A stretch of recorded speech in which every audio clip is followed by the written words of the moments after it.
Ce soir, en doctrine, nous abordons un nouveau chapitre extrêmement important, c'est l'ecclésiologie. Coïncidence, vous allez me dire, je ne l'ai pas à chercher, c'est parce que dans toute théologie systématique, après la sotériologie vient l'ecclésiologie. Ayant terminé la sotériologie, c'est-à-dire l'étude du salut, nous arrivons tout naturellement à l'étude de l'Église, l'ecclésiologie. Qu'est-ce que c'est que l'Église ? Vaste question. Et question extrêmement difficile. Car comme je le disais hier, l'Église, c'est un mystère.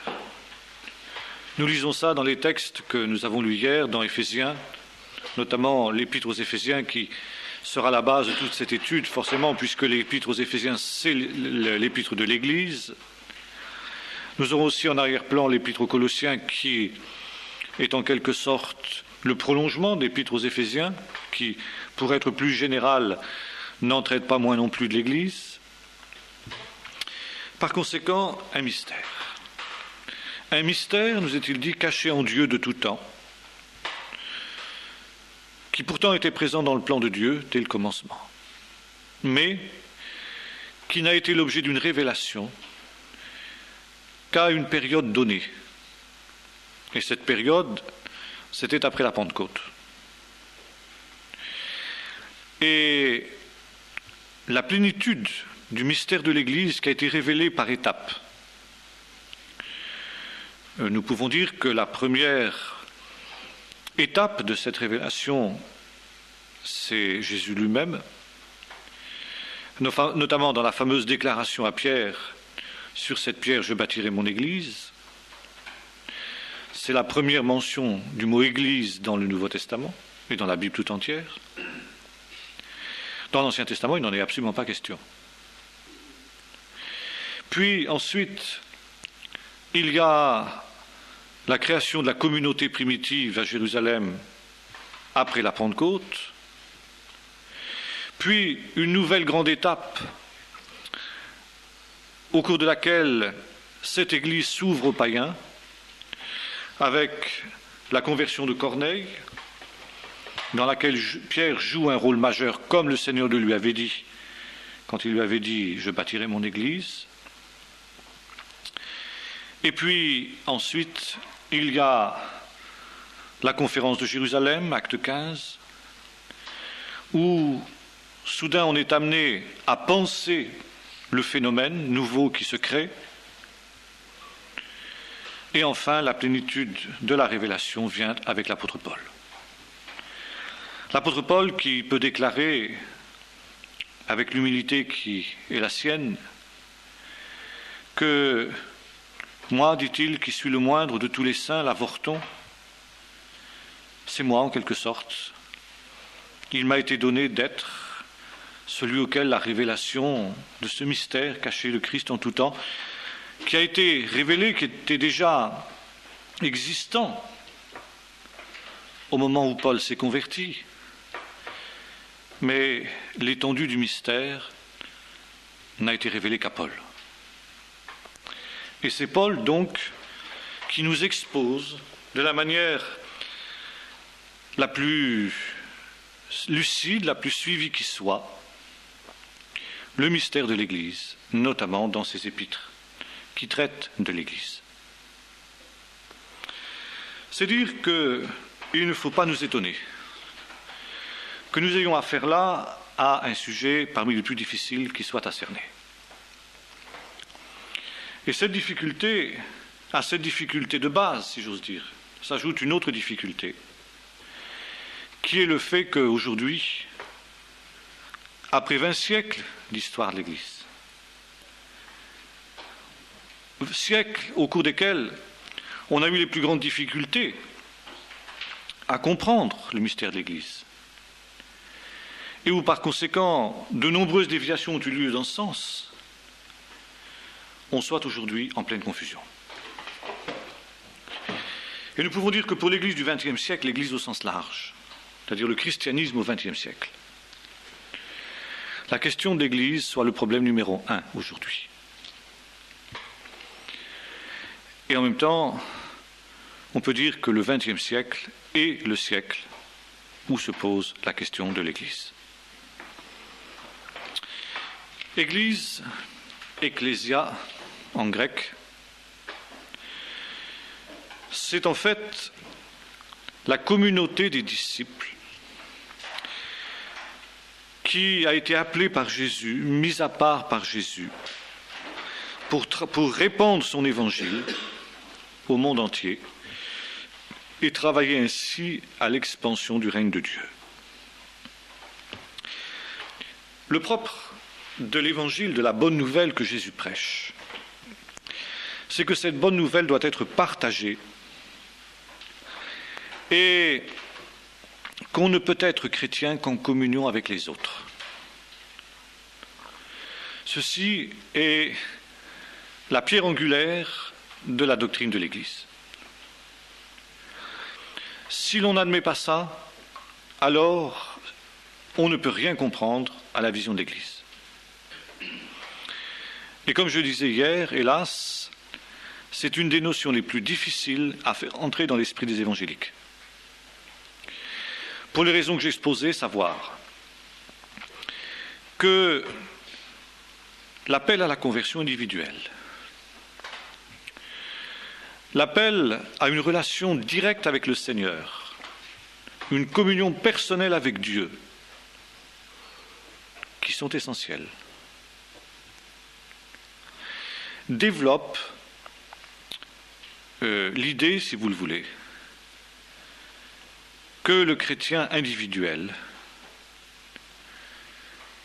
peut se passer de tout autre type de médiation. Et en même temps, il y a ici la réaction contre le catholicisme qui, lui, a multiplié les médiations et qui fait de l'Église un médiateur obligé pour venir à Christ. Or, avec raison, nous soulignons qu'il y a un seul médiateur entre Dieu et les hommes,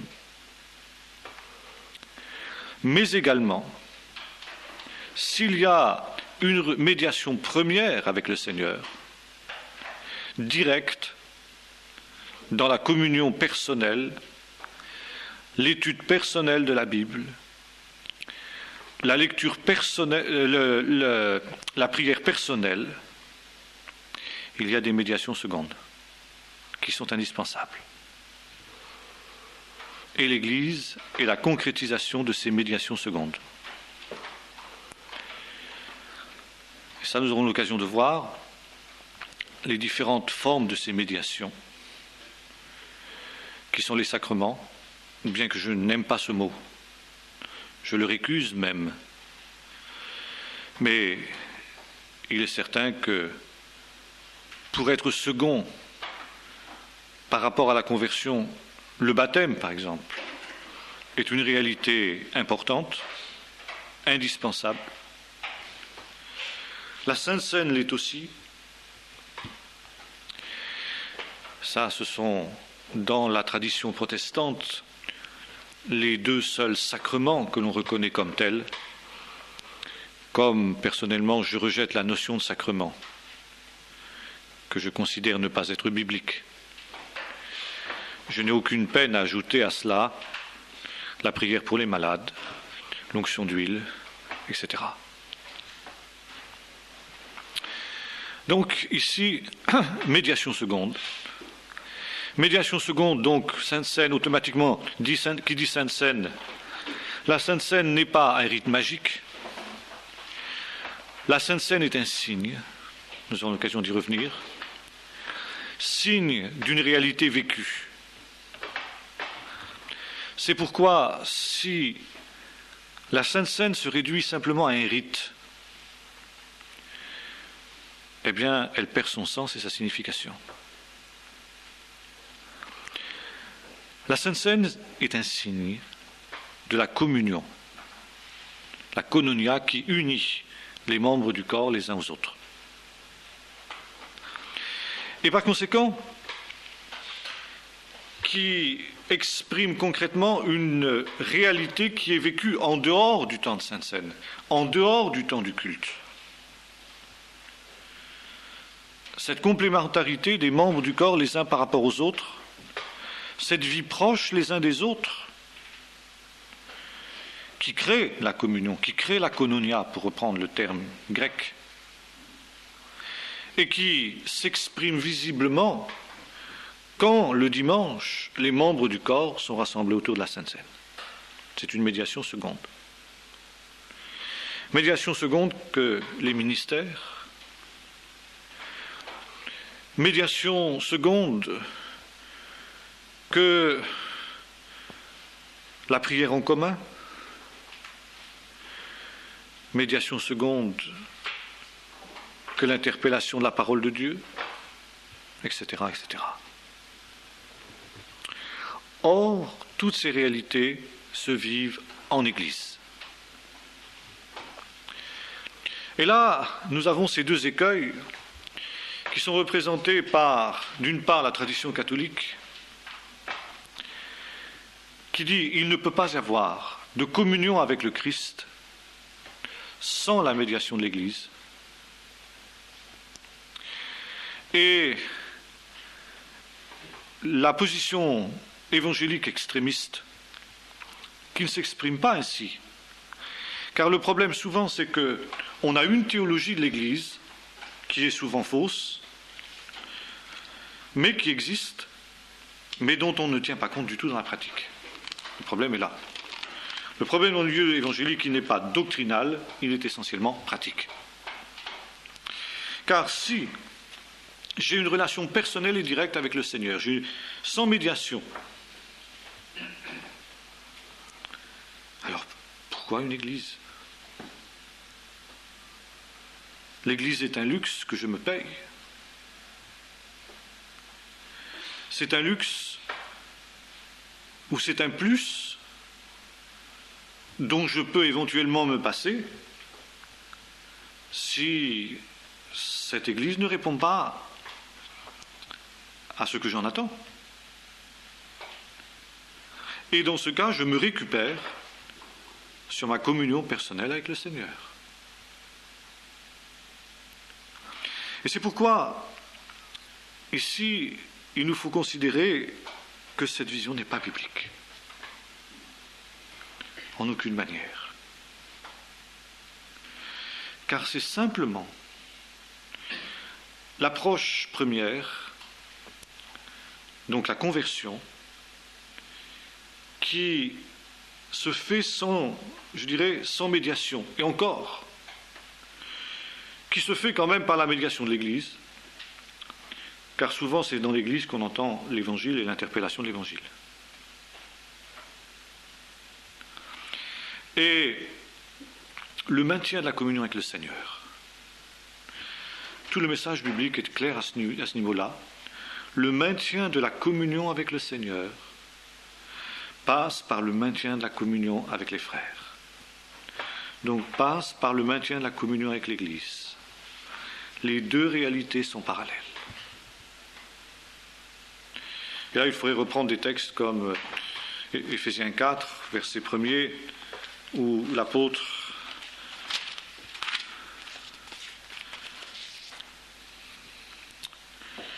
vous fait ce parallèle très, très intéressant. Il y a un seul corps, un seul esprit. Comme vous avez été appelés à une seule espérance par votre vocation, il y a un seul Seigneur, une seule foi, un seul baptême, un seul Dieu et Père de tous, qui est au-dessus de tous et parmi tous et en tous. Donc ici, Paul situe extrêmement bien le problème. Il met sur le même plan le corps de l'Église, donc, et le Seigneur. Il y a un seul corps, il y a un seul Seigneur, et il y a un seul Dieu.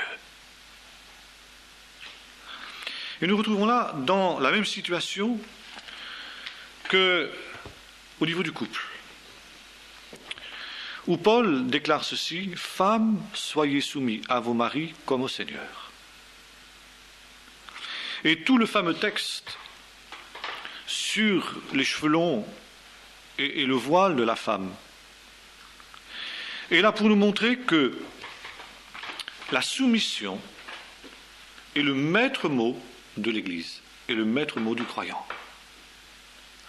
Si vous reprenez l'Épître aux Éphésiens, vous vous rendrez compte que constamment le mot soumission revient.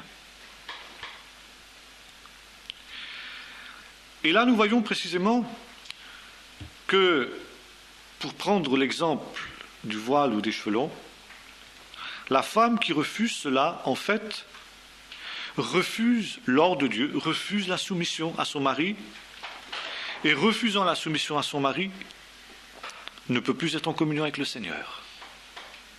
C'est très clair. La femme qui refuse d'être soumise à son mari n'est plus en communion avec le Seigneur.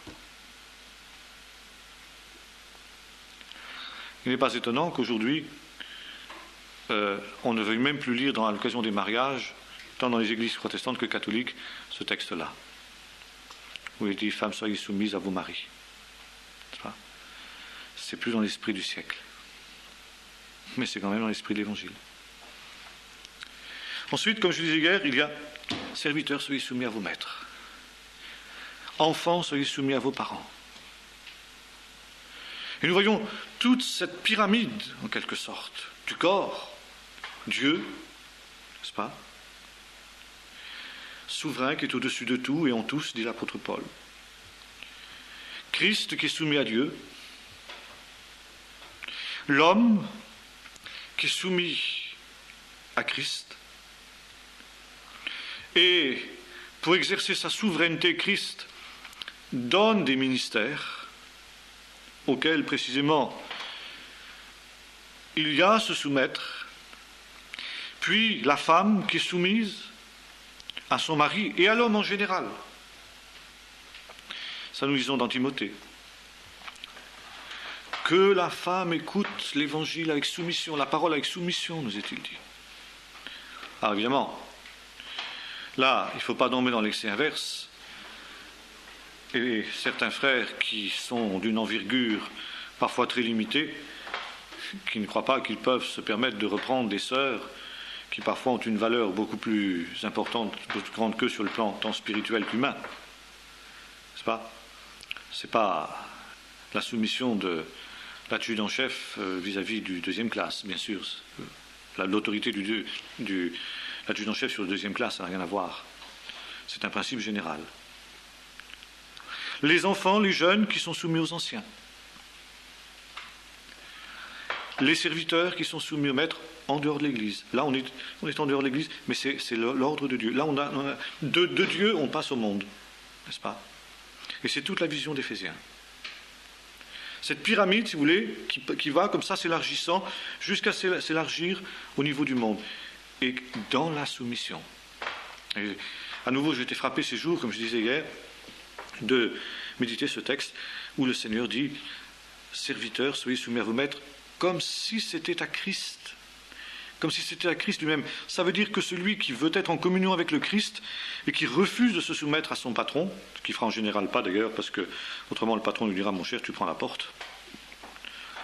Alors, en général, on est soumis au patron humain, non pas parce qu'on voit en lui une image du Christ, mais parce que l'intérêt tout court, banal, humain, n'est-ce pas, fait qu'on évitera de rouler dans les brancards. Par contre, dans l'Église, bien sûr, où on n'est pas dans la même obligation, on aura beaucoup plus de liberté, c'est l'inverse. N'est-ce pas ? Donc ici, il y a cette vision-là, et il faut bien le comprendre, et c'est pourquoi l'erreur fondamentale, encore une fois, dans les milieux évangéliques, c'est de penser que la médiation avec le Christ, la médiation personnelle avec le Christ, exclut la médiation de l'Église. Elles sont parallèles, elles sont sur le même plan. Alors ça, vous allez me dire, c'est énorme. Ça, beaucoup d'évangéliques bondiraient, mais ça me paraît profondément biblique. Et ça me paraît imparable bibliquement. Que l'on prenne l'ensemble de l'Épître aux Éphésiens, et c'est très clair. Celui qui conteste, celui qui rejette, dit l'apôtre Paul, celui qui rejette l'autorité, la notion d'autorité, s'insurge contre Dieu lui-même, qui a institué l'autorité. C'est tout, c'est clair. Donc, le principe est là. La foi, si l'on est chrétien, nous amène dans une communion avec les autres. Et le principe fondamental qui fonde la communauté, c'est les béatitudes. Et ce n'est pas sans raison que les béatitudes sont au centre de l'Évangile, que c'est par elles que Jésus commence son ministère. Or, quel est l'esprit des béatitudes? C'est l'esprit d'humilité. Et alors, Jésus insiste constamment sur cette notion d'humilité par rapport à ses disciples. Alors là, il y aurait de très très nombreux textes que l'on pourrait prendre. Je pense simplement à celui du lavage des pieds. Quand Jésus dit « Est-ce que vous comprenez ce que je vous ai fait? Vous m'appelez Seigneur et Maître, et vous faites bien, je le suis. Mais je vous ai donné un exemple pour vous montrer comment vous devez vous comporter dans l'Église. Si quelqu'un veut être le plus grand, qu'il soit le serviteur du tous. On est grand par l'humilité. C'est l'inverse de ce qui est dans le monde. Et il y a ce texte extraordinaire où le soir de la Sainte Seine, les disciples se querellent entre eux, vous vous en souvenez, pour savoir qui est le plus grand. Et Jésus dit, les grands des nations, les rois des nations les tyrannisent et les grands se font appeler bienfaiteurs, mais qu'il n'en soit pas de même au milieu de vous. Car celui qui veut être le plus grand parmi vous doit être comme celui qui sert. Et là, il y a une allusion que seuls les Juifs peuvent comprendre, n'est-ce pas? C'est les rois des nations, c'est César, c'est les Romains. Les Romains qui dominent sur Israël. Et dans le langage codé des Juifs de cette époque-là, les Romains, on les appelait Édom, pour pas que les Romains comprennent qu'il s'agissait d'eux. Édom, c'était Ésaü, le frère de Jacob, le frère de l'ancêtre d'Israël. Et vous vous souvenez de ce qu'il avait été dit à Rebecca quand les jumeaux se battaient dans son ventre? Le plus petit dominera sur le plus grand. Et il y a cette annonce prophétique que Jésus fait à partir de ce texte, qu'au temps de la fin, Israël, et au-delà d'Israël, l'Église, qui est associée, nous allons voir d'une manière très proche, dominera sur Rome, sur Ésaü. Pour l'heure, c'est Ésaü qui domine sur Israël. Mais le temps viendra où les choses seront renversées. Et c'est pourquoi déjà les membres du corps doivent vivre les réalités du royaume. Parce que la Pâque que l'on est en train de célébrer est une anticipation du royaume. Et le soir de Pâques, qu'est-ce qui se passe? Eh bien, le plus important, ce soir-là, c'est le plus jeune. C'est le plus jeune enfant qui, seul a le droit de parler et qui dit « En quoi est-ce que cette nuit est différente de toutes les autres nuits ?» Et Jésus ici met en exergue l'importance de l'humilité. L'importance, donc autrement dit aussi, de la soumission. Car celui qui refuse de se soumettre automatiquement n'est pas humble. Et Paul dira, soyez soumis les uns aux autres, soumettez-vous les uns aux autres. Car finalement, même ceux qui exercent l'autorité, la plus grande autorité dans l'Église, doivent d'autant plus être soumis. N'est-ce pas? C'est ça que Jésus veut dire. Alors vous comprenez, comme je disais hier, combien on est loin ici de la vision évangélique, qui est faite de prétention, d'orgueil, de suffisance, n'est-ce pas? On pontifie, n'est-ce pas, avec la tranquille assurance des, pardonnez-moi l'expression bien souvent, de ceux qui des ignorants et des sots. Pontifie surtout parce que on a la connaissance. Seigneur me révèle, Seigneur m'a montré. Seigneur m'a montré que les bêtes de l'Apocalypse, là, elles étaient en train de poindre leur nez et que là-bas, c'est pas, tel homme politique, il serait bien l'antichrist. On pontifie comme ça. Enfin, c'est tout simplement la suffisance. Et pourquoi ça? Parce qu'on a ce vice fondamental. La non-vision de ce qu'est l'Église et des conditions pour être membre de l'Église. C'est clair. Alors c'est vrai, les catholiques ont poussé trop loin. Les catholiques ont réduit ça au niveau humain. Ils ont institué la hiérarchie humaine qui n'est plus, si vous voulez, la soumission libre à cause du Christ et qui est devenue soumission obligatoire juridique, comme dans l'État. Vous êtes obligé d'être soumis à la police parce que sinon le policier il vous tape dessus, il a l'autorité pour le faire. Hein. Vous êtes obligé d'être soumis aux fonctionnaires parce qu'ils ont l'autorité. Ils ont la force, la contrainte. Or, dans l'Église catholique, quand on lit les histoires, comment sont-ils arrivés là? Pour cette raison. Parce qu'ils se sont trouvés en face, justement, de rébellions et de choses semblables. Alors, pour avoir la paix, pour que ça marche, pour durer, eh bien, ils ont institutionnalisé la soumission. Ils ont institutionnalisé, si vous voulez, ce qui aurait dû être et demeurer spirituel, sous la soumission libre, volontaire et joyeuse. Seulement, quand Luther et Calvin et les réformateurs se sont révoltés contre cet excès de l'Église catholique, ils ont basculé dans l'excès inverse, ce qui est très humain.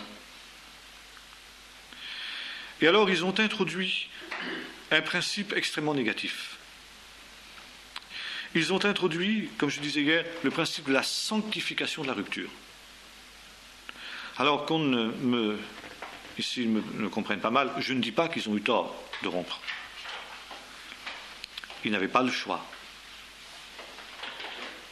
Et ce qui est intéressant d'ailleurs de noter, c'est qu'au départ, Luther ne voulait pas rompre. Il a été contraint par les circonstances. Il a été contraint par le raidissement de la hiérarchie, etc. Il a dû rompre.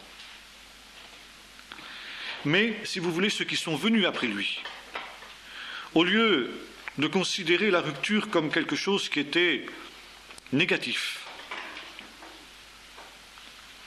parce que c'était finalement un pis-aller, exactement, si vous voulez, comme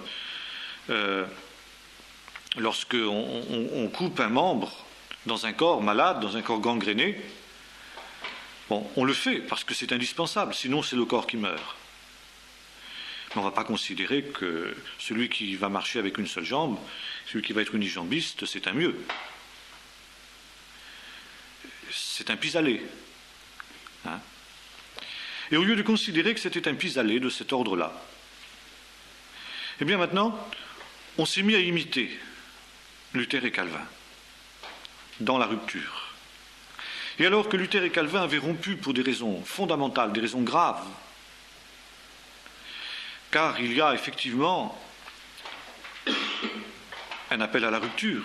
On voit dans le livre de l'Apocalypse où il est dit de la grande Babylone, la grande prostituée, sortez du milieu d'elle.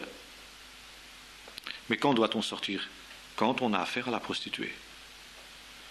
Et vous vous souvenez que Luther et Calvin, Luther notamment, quand on a fait l'histoire de l'Église, on a vu ça, sont arrivés à la conclusion que l'Église catholique de leur temps était devenue la grande prostituée.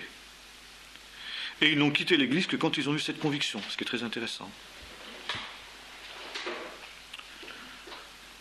Alors, ça quand même limite drôlement les choses.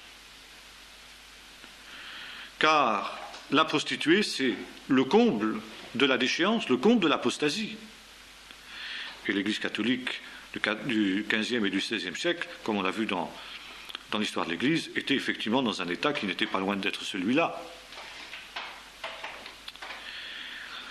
Et alors à partir de là, n'est-ce pas, eh bien on continue à rompre. On continue à rompre. Je crois qu'un des grands drames, ça a été au moment, vous savez, de ce fameux colloque de Marbourg dont nous avons parlé en histoire de l'Église, quand Luther a refusé de tendre la main à Zwingli et aux Suisses, parce qu'il n'était pas d'accord avec eux sur la question de la consubstantiation. Or, comme l'avait fort bien vu Zwingli, en disant « nous ne sommes pas d'accord sur ce point-là », mais ce n'est pas une raison fondamentale pour que nous n'ayons pas la communion entre nous. Et Luther a répondu avec hauteur, vous vous en souvenez, alors que Zwingli lui tendait la main, il dit « je ne prends pas votre main, nous n'avons pas la même doctrine ». Quand on sait les nuances ténues qu'il y avait entre la doctrine de Luther et la doctrine de Zwingli, tellement qu'on a presque du mal à les cerner aujourd'hui, ben on se dit que là c'était une belle gaffe, passez-moi l'expression. Et là, Luther n'a pas agi en homme de Dieu, il a agi en homme de parti, en homme de secte. Et à mon avis, ça a été là le grand drame de la Réforme. Car finalement, vous savez, comme on dit dans le scoutisme, la fameuse prière des chefs, « Chef, si tu t'arrêtes, il s'écroule, si tu ralentis, il s'arrête, etc. » Bon, l'exemple était donné. Donc, si sur une question mineure, comme la question de la transsubstantiation, je peux rompre, alors pourquoi pas ensuite sur la question du baptême? Bon, c'est la question du baptême, c'est autre chose, parce que c'est la vision de l'Église. Et là, il y avait une rupture qui était presque indispensable aussi. Mais je ne sais pas, moi, sur des questions de structure, d'organisation, puis ensuite des questions d'hommes, n'est-ce pas? Un tel ne peut pas s'entendre avec un tel. Et nous pensions ces temps-ci à un exemple tout à fait intéressant. Au moment du réveil de Pentecôte, au début de notre siècle, vous savez, on a écrit ça dans Expérience, quand le pasteur Barat est devenu l'apôtre de la Pentecôte en Norvège et en Europe tout entière. Pasteur Barat, qui était un homme rempli d'esprit, je pense que tout le monde reconnaîtra qu'il était un homme de Dieu, béni de Dieu et approuvé par Dieu.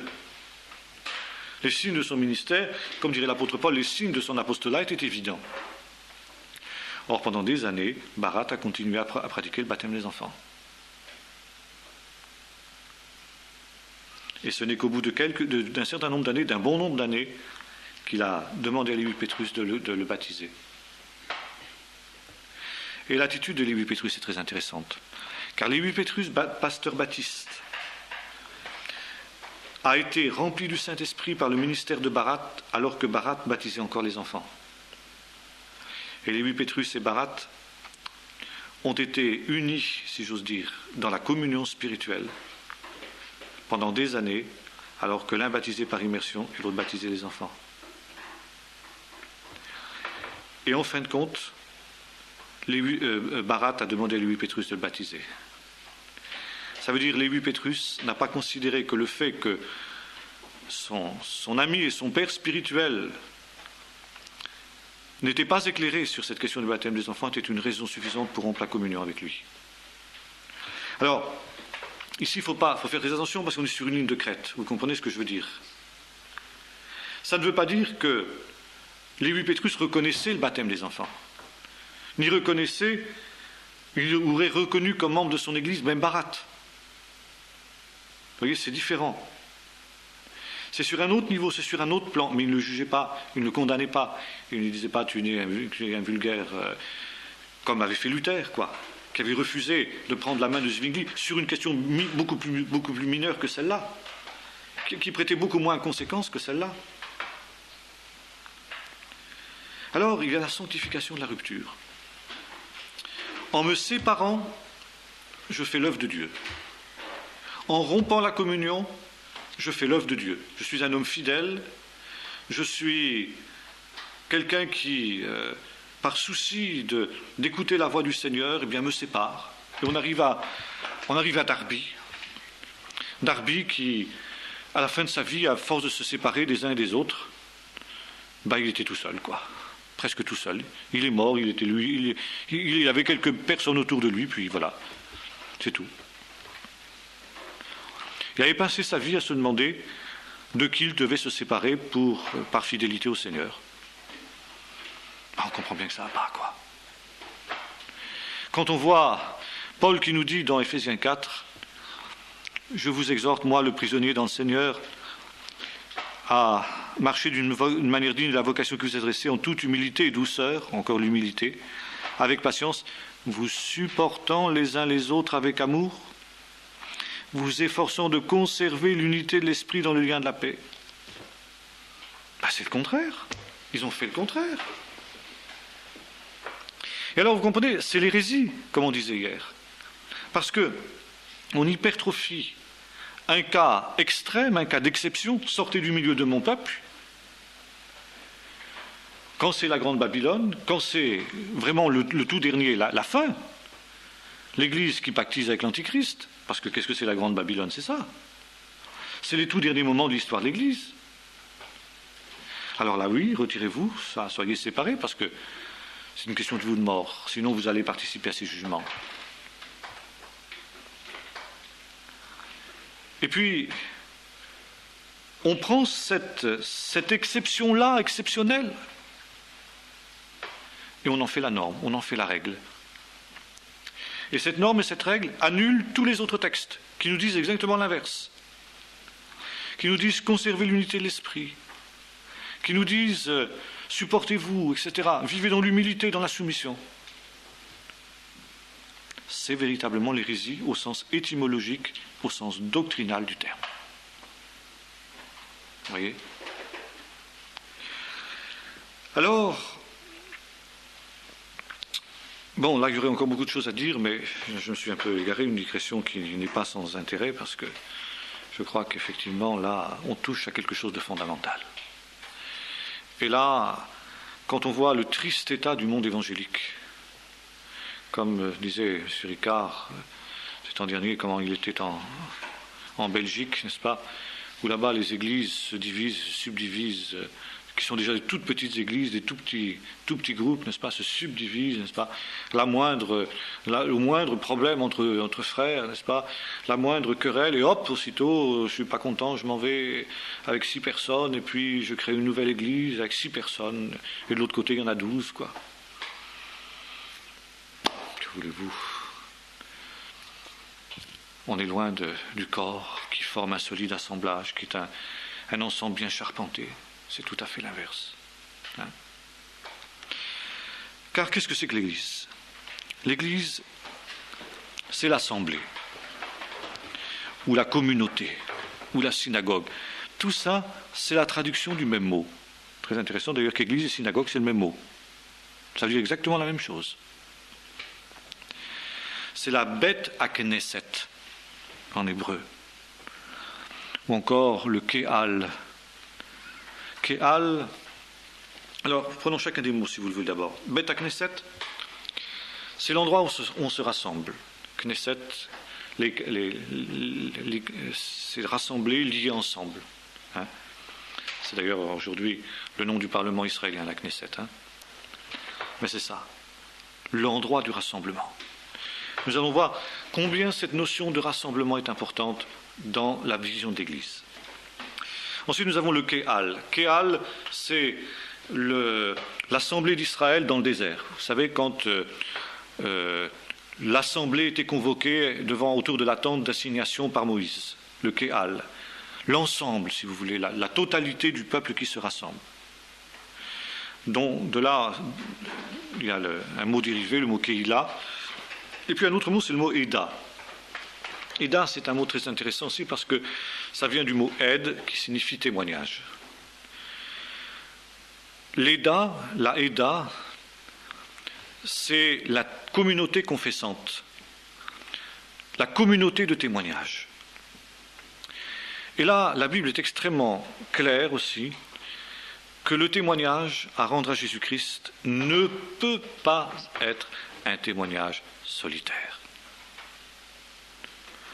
Et comme je le faisais remarquer, et je l'ai fait déjà remarquer dans le passé également, Jésus a toujours envoyé ses disciples 2 par 2. Jésus n'a jamais envoyé d'homme seul.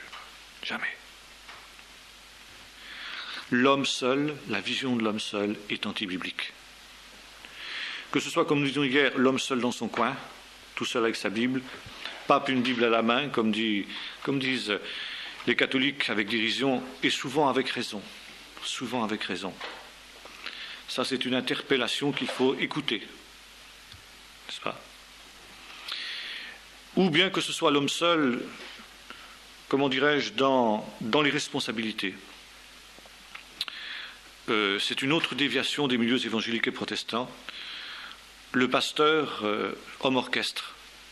Hein, le pasteur qui est d'un côté, et puis les membres qui écoutent, qui s'asseyent, et puis qui écoutent la parole de Dieu, et puis c'est tout, qui en reste là. Hein. Et le pasteur qui porte seul la responsabilité de la communauté locale. C'est antibiblique. C'est antibiblique. Alors, ça ne veut pas dire que tout le monde est au même niveau. Et ça ne veut pas dire que tout le monde peut tout faire. Là, c'est toujours pareil, c'est toujours, vous voyez, c'est toujours l'équilibre sur la corde raide. Et certains milieux évangéliques, justement, pour éviter l'anarchie et la démocratie, ont fait ce qu'a fait l'Église catholique, finalement. La cléricalisation. Il y a le pasteur et les laïcs. Donc les clercs et les laïcs. Et les affaires de l'Église sont entre les mains des clercs pour éviter les débordements par les laïcs. Comme on voit, par exemple, je disais tout à l'heure, on avait reçu une lettre qui nous a fait rire à table, là. Ceux qui étaient à table, je l'ai fait circuler un petit peu, une lettre d'un médecin du nord de la France qui nous écrivait une lettre à bracadabrante, n'est-ce pas, complètement loufoque, à la suite du dernier Keren qu'il avait reçu, n'est-ce pas. Il est en train de recoudre la tunique du Christ, n'est-ce pas. Et puis des loufoqueries du même ordre. Jésus-Christ, c'était pas le vrai Messie, c'était Jean-Baptiste. En fait, on a trafiqué, c'était Jean-Baptiste le Messie, et puis, enfin, toute une histoire à dormir debout, quoi. Hein. Bon, je disais à ceux qui étaient là, je dis, mais imaginez qu'un bonhomme comme ça soit dans une assemblée de type frère large, où chacun peut prendre la parole, chacun peut s'exprimer, ou bien dans un milieu comme les hommes d'affaires chrétiens, où c'est la démocratie totale, n'est-ce pas? Chacun peut s'exprimer, chacun peut dire, chacun peut donner son avis sur tout. Eh bien, vous auriez ce gars-là qui se lèverait, et puis qui sortirait son tissu d'ineptie. Alors, si c'est trop gros, ça passerait peut-être pas. Mais si c'est plus subtil, ça crée des erreurs doctrinales. Il entraîne quelques personnes qui vont être séduites par cette vision-là. Ah oui, c'est vrai, Jean-Baptiste est le Messie. Puis ça va vous donner la secte des Jean-Baptistes. Ou je ne sais pas, ils appelleront ça. Et voilà. N'est-ce pas? Alors pour éviter ça, il y a la cléricalisation. On dit les laïcs sur la touche, les clercs, ceux qui sont formés, etc., mènent les choses. Et ce n'est pas biblique. C'est pas biblique. Et petit à petit, on tombe dans la déviation catholique. Et puis à l'inverse, il y a les darbistes, il y a les frères larges dont je parlais tout à l'heure, il y a les Quakers, où chacun peut tout faire, c'est le sacerdoce universel, il n'y a pas de responsable, il n'y a pas de pasteur, chacun peut dire n'importe quoi, puis la division est automatique. Car un sort sa doctrine, n'est-ce pas? Moi, c'est Jean-Baptiste qui est le Messie. L'autre dira, c'est Thomas qui a écrit, c'est ça qu'il écrit aussi dans sa lettre, ce brave. C'est Thomas qui a écrit les évangiles, et puis, etc. Alors à cause de ça, parce que c'est Thomas qui a écrit les évangiles, on se sépare. Parce que les autres n'acceptent pas la doctrine, forcément, elle est anti-biblique. Alors on se divise. Alors voyez-vous, c'est pas facile de trouver l'équilibre. En fait, l'équilibre, il est dans la vision biblique, c'est tout. La reconnaissance de ce que Dieu a donné aux uns et aux autres. La reconnaissance de chacun, d'abord, qui, dans l'humilité, sait ce à quoi il est appelé et ce à quoi il n'est pas appelé, qui reconnaît ses propres limites, et puis ensuite, ce qui est officiellement reconnu par la communauté. N'est-ce pas? Alors, bien sûr, il y a tout un travail de discernement, il y a tout un travail il y a tout le processus qui est aussi prévu par le Seigneur. Si quelqu'un veut être comme ci, il veut avoir une responsabilité, il doit d'abord être comme ci, comme ça, donner un bon témoignage, être sérieux, être mari d'une seule femme, pas ivrogne, pas donner au vin. S'il veut enseigner, il faut qu'il ait donné les preuves qu'il est capable d'enseigner la saine doctrine et pas toutes sortes d'histoires farfelues, etc. Enfin bref. Il y a des critères qui sont donnés. C'est pas facile, mais on peut le faire. On peut le faire. Alors, on comprend ici pourquoi l'apôtre dit c'est un mystère. Mystère, vérité révélée qui était cachée auparavant, et dans lequel les anges ont désiré plonger le regard. Et en même temps, nous voyons que c'est un mystère qui est opposé à un autre mystère, le mystère d'iniquité, donc la prostituée. Ces deux mystères qui sont parallèles. Et nous voyons une chose, c'est que les deux mystères, ils cohabitent. Par exemple, les antichrists, il nous a dit, ils étaient au milieu de nous, ils sont sortis du milieu de nous, mais ils n'étaient pas des nôtres. Donc, les deux mystères, ils cohabitent, si j'ose dire, côte à côte, dans la structure visible de l'Église. Et on pourrait reprendre aussi la parabole du bon grain et de l'ivraie, où les deux croissent ensemble, mais au fur et à mesure qu'on approche du temps de la moisson, la différence se fait de plus en plus nette. Comme quand arrive le temps de la maturation, l'ivraie, on ne le distinguait pas très bien du bon grain quand le blé était en herbe, mais maintenant ça se voit, ça apparaît. Alors, c'est ça. Et maintenant, il y a un autre point très important. C'est la relation avec Israël. Ça aussi, c'est un point qui a été presque totalement escamoté. C'est amusant quand on lit, par exemple, des traités d'ecclésiologie, comme j'ai fait pour préparer ces études, non pas que je suive servilement ces choses-là, loin s'en faut, mais on ne réinvente pas la poudre à chaque génération non plus. Et bien évident qu'on tient compte de ce qu'ont écrit d'autres, quand même, au besoin pour les rejeter, ou pour les critiquer, ou pour les nuancer. Et là non plus, je n'ai pas l'intention d'être, ni la prétention d'être à moi seul docteur, qui a la réponse sur tout, et il s'agit là aussi d'être en communion avec l'Église universelle, et l'Église universelle, ce n'est pas simplement l'Église du XXe siècle, c'est l'Église de tous les temps. Il y a des hommes qui ont reçu des révélations de Dieu, il y a des hommes qui ont reçu des visions précises dans certains domaines, et bien évident que je vais écouter avec le plus grand soin ce que Dieu a révélé à un Donald J. Je vais écouter avec le plus grand soin ce que Dieu a révélé à un Finet. C'est évident. Autrement, on est justement là dans la vision évangélique qui fait que on réinvente la poudre à soi tout seul, quoi. Non. Donc, quand on lit ces traités, ce qui est très intéressant de noter, c'est que la relation avec Israël est presque jamais faite. Or, elle est essentielle. Dans l'Épître aux Éphésiens, elle est essentielle. Et Paul dit, quelle est la révélation du mystère ? Chapitres 2 et 3. C'est que les païens forment un seul corps avec les Juifs. C'est quoi l'Église au départ ? C'est les Juifs en tant que tels. D'abord eux. Parce que, dit l'apôtre Paul, l'évangile est d'abord pour le juif et ensuite pour le grec. Ensuite seulement pour le grec. Et si vous reprenez la méthode d'évangélisation de l'apôtre Paul telle qu'elle est décrite dans le livre des Actes, vous vous apercevez que c'est toujours sa méthode. Il commence par entrer dans la synagogue et prêcher l'évangile aux juifs. Et seulement après, il se tourne vers les païens. C'est la règle absolue. Il y a beaucoup à dire là-dessus aussi, d'ailleurs.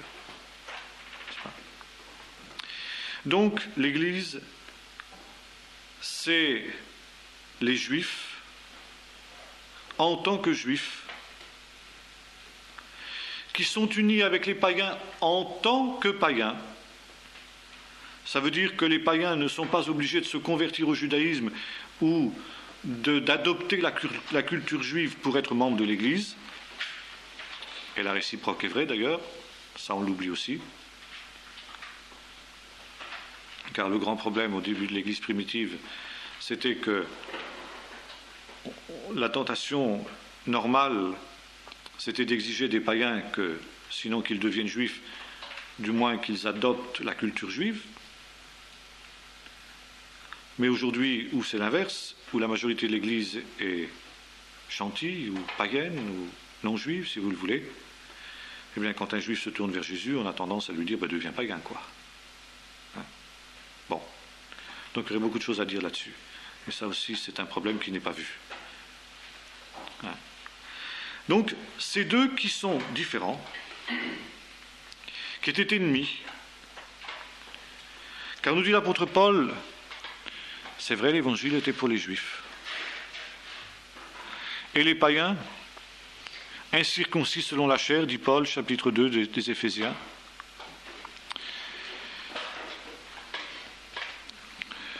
étaient en ce temps-là, sans Christ, privés du droit de cité en Israël, étrangers aux alliances, à la promesse, sans espérance et sans Dieu dans le monde. Voilà la situation des païens. Étrangers aux choses de Dieu. Jésus le dit à la cananéenne, vous vous en souvenez? Il n'est pas bon de prendre le pain des enfants pour le jeter aux petits chiens.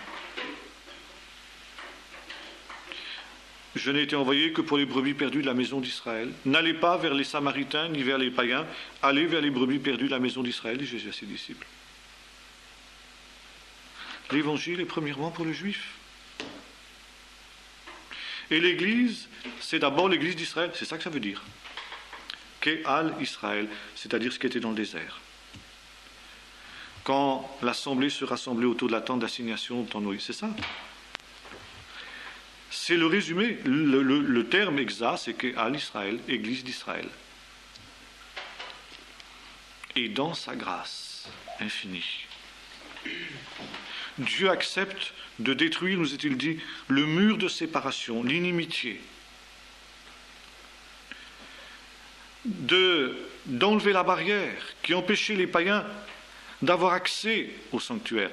Et là, Paul ici prend une image aussi qui est tout à fait typique, n'est-ce pas? C'est que vous vous souvenez que dans le temple de Jérusalem, il y avait le parvis des païens, le parvis des nations, et puis ensuite il y avait la cour d'Israël. Et vous vous souvenez, on en a parlé en histoire d'Israël, il y avait cette inscription qu'on a retrouvée d'ailleurs dans les fouilles archéologiques, en 3 langues, hébreu, grec et latin, n'est-ce pas? Avertissement à tout païen qui franchira cette enceinte, n'est-ce pas? Son sang sera sur sa tête, il sera mis à mort immédiatement. Vous vous souvenez que c'est pour ça qu'on a arrêté Paul au moment de son retour à Jérusalem, parce qu'on croyait qu'il avait introduit Tite, un païen, dans la cour d'Israël. Alors Paul dit voilà, il y avait la barrière. La barrière. Elle a empêché les païens de s'approcher de Dieu, de s'approcher de la présence de Dieu, du sanctuaire. Et en Jésus, le voile est déchiré. En Jésus, cette barrière est détruite. Et vous, qui étiez ainsi, dit l'apôtre Paul, vous étiez éloignés, mais vous avez été rapprochés par le sang du Christ. Car il est notre paix, lui qui des deux n'en a fait qu'un, il a renversé le mur de séparation de l'inimitié, ayant anéanti dans sa chair la loi des ordonnances, etc. Avec les deux, il a fait un seul homme nouveau, en établissant la paix et en les réconciliant avec Dieu l'un et l'autre en un seul corps, par le sang de la croix et en détruisant l'inimitié. Il est venu annoncer la paix à vous qui étiez loin et la paix à vous qui étiez près, car par lui les uns et les autres, nous avons un même accès auprès du Père dans un même esprit. Voilà le grand miracle. Voilà le grand mystère. Voilà la grande révélation dans laquelle les anges voulaient plonger le regard. Voilà ce qui est le point essentiel qui a été révélé à Paul, c'est que les païens sont cohéritiers des saints, ça veut dire du peuple d'Israël, le peuple des saints.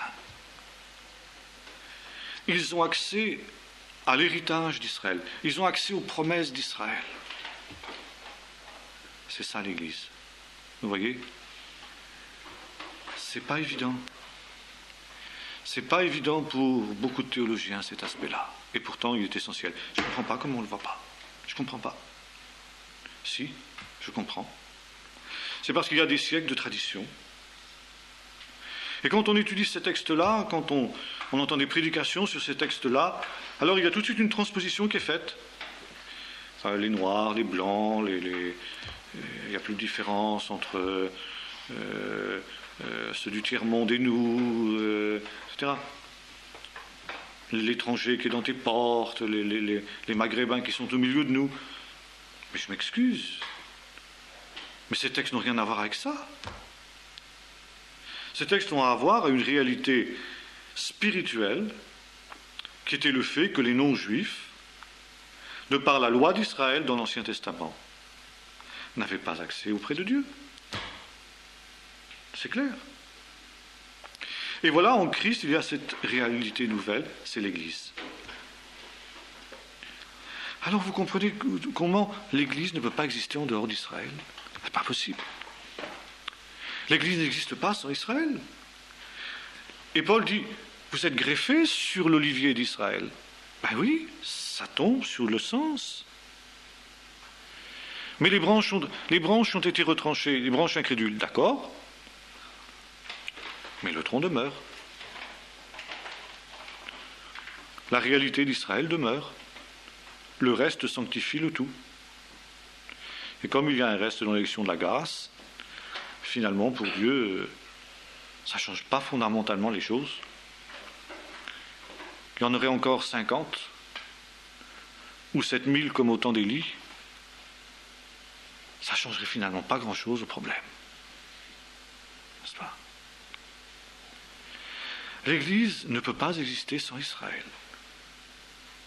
L'Église, c'est le Commonwealth avec Israël. Qu'est-ce que ça veut dire? Ça veut dire, si vous voulez, la communion, la communauté avec Israël. Ça ne veut pas dire que c'est le nouvel Israël, comme on l'a conclu un peu vite, ni que c'est une extension d'Israël, que nous devenons Israël, nous devenons des Juifs de cœur, comme disent certains, amoureux d'Israël, un peu sentimentaux et qui font un raccourci un peu rapide. C'est pour ça que c'est un mystère. Là, c'est un mystère. Puis en plus, il y a le mystère d'Israël derrière. Alors, ça fait 2 mystères. 1 plus 1 mystère, 2 mystères, ça fait beaucoup. Mais quand même, on peut les appréhender. Ça veut dire que chacun reste ce qu'il est. Israël reste Israël. Les païens restent les païens. Mais au-delà de ce qu'on est, on est unis. Si vous voulez, la communion en Christ transcende les différences, je dirais, même religieuses. Le mot religieux ne me plaît pas, mais même, si vous voulez, dans cette différenciation, c'est pas spirituel non plus, c'est entre les deux, entre religieux et spirituel, je ne trouve pas le mot juste, hein, mais qui était une séparation voulue par Dieu pour un temps. Et maintenant, il y a un autre temps. Et ça ne veut pas dire que cette séparation, dans l'économie présente, disparaît, et que par conséquent, les uns doivent intégrer les autres, englober les autres, ou digérer les autres, ou phagocyter les autres. Mais chacun restant ce qu'il est, dans sa vocation, dans sa culture, dans son appel particulier à rendre témoignage, n'est-ce pas? Eh bien, il y a quelque chose qui transcende tout ça. Et il y a un homme nouveau qui est créé. Alors, voyez-vous, on dira souvent, il n'y a ni plus ni juif ni grec, donc les juifs, c'est des juifs et devenir des grecs. Alors, il faut lire la suite, c'est toujours pareil, n'est-ce pas? Il n'y a plus ni homme ni femme. Alors, il ne faut plus que les femmes deviennent des hommes, alors quand elles se convertissent. Remarquez, pour certains, on n'en est pas loin. Maintenant, il y a mieux, d'ailleurs on fait l'inverse. Maintenant, c'est les hommes qui vont devenir des femmes pour devenir des chrétiens, parce qu'on est en train de remplacer dans les nouvelles traductions de la Bible, quand il est question de Dieu, il, on dira elle. Et au lieu de dire le père, on dira la mère, quoi. Hein. Oui, on en est là, ça montre le niveau. Mais l'homme reste un homme, la femme reste une femme. Et nous voyons que, justement, ce qui est demandé de la femme n'est pas ce qui est demandé à l'homme. Pourtant, ils sont un. Ils sont un dans le couple, et puis ils sont un dans l'Église. Mais là, on est sur un autre registre, on est sur un autre plan. Tout à l'heure, nous avons parlé de soumission. Femmes, soyez soumises à vos maris. Serviteurs, soyez soumis à vos maîtres. Mais là, on est sur un autre plan, le plan éternel. Le plan de la vocation éternelle, dans le plan de Dieu. Et voilà, tout ça s'est transcendé. C'est pas gommé. Si vous voulez, la spécificité des uns et des autres n'est pas gommée, mais elle est transcendée. Il y a quelque chose qui est au-dessus. C'est relativisé, mais ça ne disparaît pas. Et de la même manière que la femme dans l'Église a une vocation qui n'est pas celle de l'homme, que les anciens ont un rôle différent de celui des jeunes, De la même manière, la vocation des Juifs et celle des païens dans l'Église se complètent. Et c'est pour ça que je disais, c'est un Commonwealth. Vous savez, comme on emploie sur le plan politique le Commonwealth britannique, c'est-à-dire que les peuples de l'Empire britannique ont chacun leur spécificité. Vous avez les Anglais, vous avez les Canadiens, vous avez les Australiens, vous avez les Néo-Zélandais, etc. Bon, chaque nation a son autonomie, son indépendance, etc. Et puis, il y a des intérêts communs, une richesse commune, dit littéralement le mot Commonwealth, n'est-ce pas? Des intérêts communs qui les unissent. Il y a une communauté, n'est-ce pas, des peuples britanniques. Eh bien, si vous voulez, spirituellement, sous toute proportion, ce n'est qu'une image, bien sûr, une parabole, et la parabole est toujours limitée. Mais si vous voulez, ça nous permet de comprendre, c'est ça l'Église. Ce n'est pas l'uniformité. C'est l'unité dans la spécificité des uns et des autres. C'est l'unité dans la complémentarité. C'est le corps. C'est exactement la vision du corps. Alors, si vous voulez, voilà quelques mots d'introduction qui nous placent devant la profondeur de ce mystère. Et on comprend tout de suite, comme dit l'apôtre Paul, je vous ai parlé en peu de mots, dit l'apôtre Paul, mais ce peu de mots vous permet de comprendre la profondeur de ce mystère. On est loin d'en avoir sondé, et c'est pourquoi, quand certains évangéliques disent avec suffisance et bêtise, n'est-ce pas, que pour eux, ils ont leur conception de l'Église, où le mystère de l'Église n'est plus un pour eux, dites donc, pauvre sot, disons le mot, n'est-ce pas? Alors voilà, nous allons attaquer ce gros, ça c'était juste une petite introduction ce soir, mais nous allons nous arrêter sur ce mystère pendant les temps qui viennent, parce que comme je disais tout à l'heure, c'est le problème, la question numéro 1 du christianisme au XXe siècle et bientôt au XXIe siècle.